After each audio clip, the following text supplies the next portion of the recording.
I'm dealing with their livelihood. If they don't trust me, then this relationship and this process is not going to work.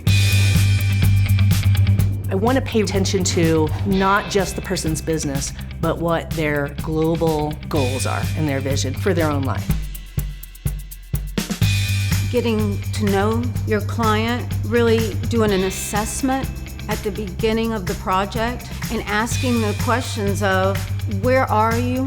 What are your needs? Where do you want to go? They have to learn to trust you, they have to learn new systems, and we also had to learn to work together virtually and create this working relationship together.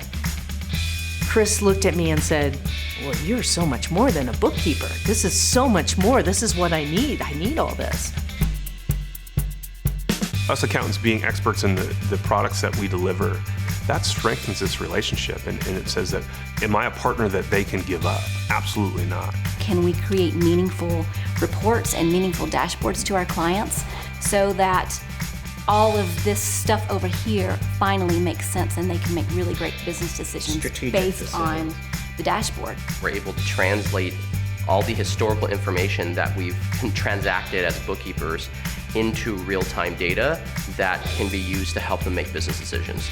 If you look at it a client's perspective, they don't necessarily want to worry about accounting stuff. What they want to do is know that they have a trusted advisor that can really take care of it. So to me, that's important, to become that trusted advisor, to really meet them, listen to them, empathize with them, and then offer solutions to whatever their needs are. Our customers say, okay, wow, you're not just offering us transactional bookkeeping service, you're offering us real advice as if you're part of our management team.